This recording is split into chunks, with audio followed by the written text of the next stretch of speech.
नमस्कार साथियों, एक बार फिर स्वागत है आपका रूरल स्टार्टअप यूट्यूब चैनल पर। दोस्तों, आज हम बात करने वाले हैं कि वेयरहाउस निर्माण में हमको सामने क्या क्या बातों का ध्यान रखना चाहिए। इस पे हम जो है बात करने वाले हैं। इसका एक बहुत ही शानदार वीडियो आपके सामने पेश है दोस्तों। ग्रामीण वेयरहाउस निर्माण से पहले इन बातों का विशेष ध्यान रखना चाहिए। मतलब अभी जो है बड़ा गवर्नमेंट की सब्सिडी के कारण बड़ा ट्रेंड चला हुआ है कि सभी लोग जो है इन्वेस्टमेंट के मूड में है, वेयरहाउस में इन्वेस्टमेंट कर रहे हैं।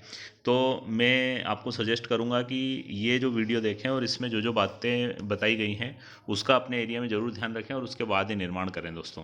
देखते हैं इसमें क्षेत्र विशेष में वेयरहाउस की संख्या। ये सबसे बड़ा इंपॉर्टेंट पॉइंट है कि जहां आप निर्माण करने जा रहे हैं उस जगह पर कितने वेयरहाउसेस हैं। यदि ऑलरेडी वहाँ वेयरहाउसेस बने हुए हैं तो वहाँ पर आपका निर्माण करना थोड़ा रिस्की हो सकता है। लेकिन उसके बाद भी आप उसमें देख सकते हैं कि यदि बहुत सारे वेयरहाउस है लेकिन वहाँ जो है गवर्नमेंट का परचेसिंग फसल का बहुत ज़्यादा है और वहाँ पर अभी भी स्कोप बचा हुआ है, तो वहाँ आप जो है निर्माण कर सकते हैं। यदि आपके क्षेत्र में ग्रामीण वेयरहाउस की संख्या अधिक है तो आपको वेयरहाउस की आवश्यकता के हिसाब से निर्णय लेना चाहिए, और यदि संख्या कम है तो तुरंत वेयरहाउस का निर्माण करना चाहिए दोस्तों।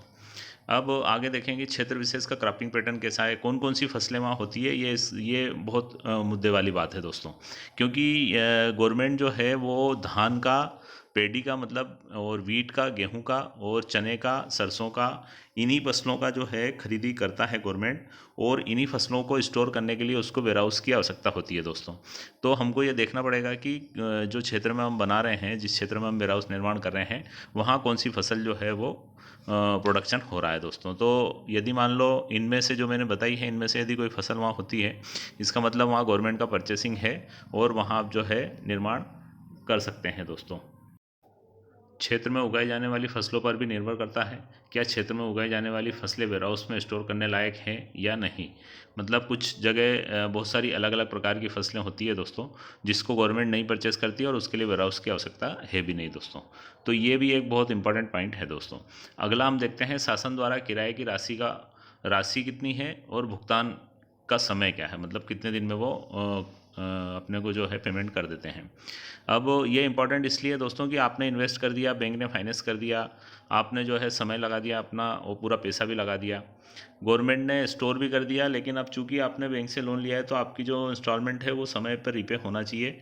तो इसके लिए ये बहुत महत्वपूर्ण हो जाता है, बहुत इंपॉर्टेंट हो जाता है कि आपको गवर्नमेंट जो रेंट का पेमेंट है वो कितने अंतराल से करता है।